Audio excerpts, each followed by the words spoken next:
Hey guys! I hope that you guys are doing amazing wherever you are in the world. My name is Shikha and I welcome you to my channel. As always, I'm really grateful that you guys are spending time with me on this channel, commenting, subscribing, and all that good stuff. And of course, if you guys want to support me further, you can do that by going to my Patreon link. The link is in the description below. And you can support me by giving $1 a month, $5, whatever you prefer. In this video, I want to speak to you guys about something really fascinating that a friend of mine actually brought up.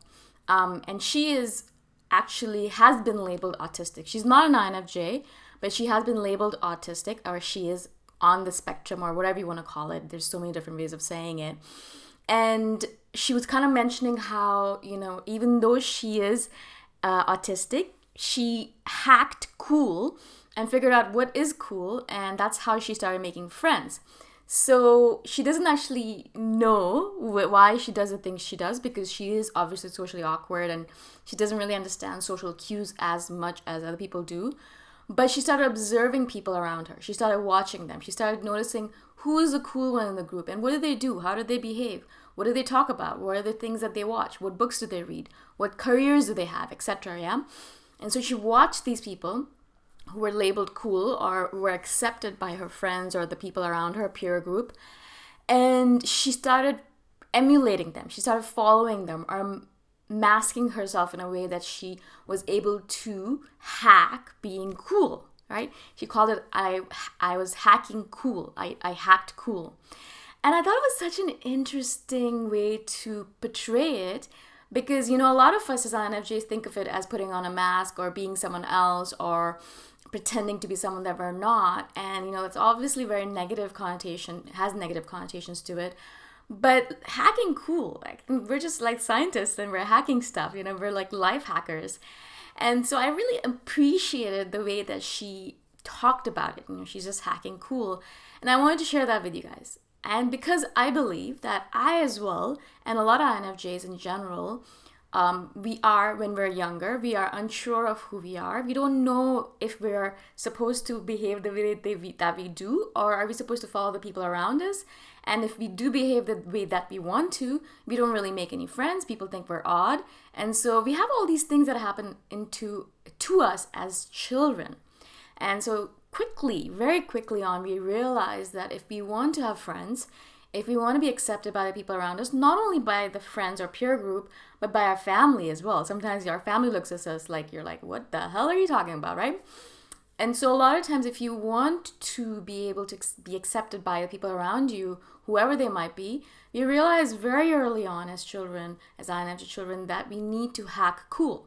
Now, this is such a great way to say it, and I love that because I did that too, and I was talking to her about it. I'm like, yeah, I love that term, because that's exactly what I did as well. I didn't deliberately or consciously think about it as saying I'm hacking cool, but I would look at the people around me and I would always be observing them, and I would think to myself, all right, cool. So I would be putting all this information that I gathered into a database. So this is what people do when they hang out in public together. This is what people do when they go to a movie theater together. This is what people do when they're sitting around a classroom together. This is what people do when they want to make people laugh around them. This is what we And so all of this stuff, I kept on watching all the people around me, not only my friends, because I was not part of the cool group, but people around me, all the other people that I would notice, and people who were who impressed other people. The people who were admired by my friends, they would look at them and be like, wow, she's so cool. I went to an all-girls school, so it kind of helped a little bit, but I'd watch the ones that people thought were cool, and I'd try to do what they did, right, as much as possible. A lot of times I wasn't unable to do everything because I was still very shy and socially awkward, but I would try to emulate these cool beings as much as possible, right?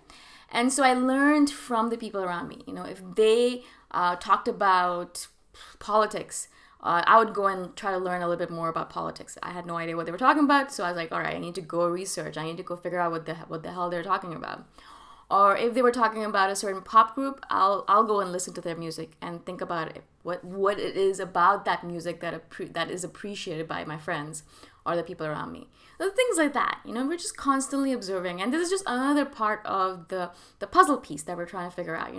We are so weirdly, uniquely different, and we think to ourselves, we think differently, and we work differently, and we are in our schools differently. And a lot of times people would look at us, and I've been told this so many times. Weirdly enough, a lot of people from my high school, 20 years ago I was in high school, a lot of them are coming to me, messaging me on Facebook, finding me on Facebook and messaging me saying, oh, hey, how are you?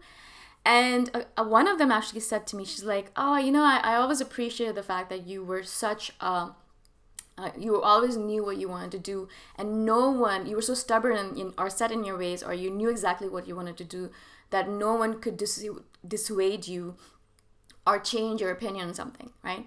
And so I was surprised to hear that, because I assumed when I was a child, or now I think that when I was a child, I was very impressionable and I changed my mind constantly. But I guess on the other hand, from other people's perspective, I was very stubborn, and once I thought about something, I did it that way, and I did not care about anyone else. It's interesting how different people look at different things, right? It's so fascinating. But hacking cool, right? If you are a teenager right now, if you're an INFJ teenager, or even if you're in your 20s, I think I hacked cool. I'm still trying to hack cool. But if you're in that age range where you are a little bit unsure of yourself, you're still figuring yourself out, you're still learning to love all of those bits and pieces of yourself, and to accept yourself for who you are, as you are, rather than changing yourself for other people. Think about the term hacking cool, and think about how we do that. And don't think of it as a negative thing. Yes, you are still very young. You need to put on masks in order to survive in the world. If I did not put on masks when I was younger, the few masks that I did put on, I would not have survived high school. I would not have survived university. I would not have survived my corporate job. And I wouldn't have realized that those are all things that I don't want to do with my life. Yeah. So you need to do those things. You need to try things out, dabble in them in order to figure out what you are, who you are, what you want to do, what do you like, what don't you like, etc. It's not just going to fall into your lap. You have to actually figure all this shit out. And it happens by trying different hats on. I tried a lot of different hats on when I was younger. I still am. Trying to figure out what I like, what I don't like. I know some parts of the puzzle piece. I have some of the puzzle pieces, I must say. Some of them, but not all of them. And so I'm always constantly trying different things out, yeah? So for example, recently I got into singing. I think I've spoken about this before. And so I'm going to voice lessons, and I'm really enjoying them. And I'm surprised that I'm enjoying them, and I'm really discovering my voice and singing every single day. And it's just been so enlightening to me, right? And that's a hat that I would never have tried on when I was younger. Oh my God, it was too embarrassing to do that, right? Now it's all right. Now I don't really care if people hear me singing loudly, terribly, but that's how things change, right? I mean, I'm probably much older than a lot of you guys who are listening, especially the teenagers, obviously, and the people in their 20s. I do implore you guys to keep on hacking cool. Keep on trying to figure out what is cool among your peer group. I have no idea what's cool anymore, but figure it out and then keep on hacking it. It's okay. It's all right for you to do that at this moment in time. Even if you're an adult, if you're a middle-aged adult like me, it's okay for you to do that, because as an INFJ, we're unsure of how to behave in public. We're unsure of how to behave in social situations. We're socially awkward, and we have social anxiety on top of that. So it's okay for you to hack cool, so you follow the people around you and you emulate them, you mimic them in order so that other people accept you or don't think that you're extremely weird, right? After a while, I mean, at my age right now, I don't really need to hack cool that much anymore, because all the people around me know that I'm weird. And when I do something weird or unique or different, they're like, yeah, cool, that's her. That's what she does. That's boom, yeah. And so they just accept it. And so it's fine for me to do these kind of things, because they just know who I am. They know that I'm a weird, very weird, random person, and I say, do, think random things.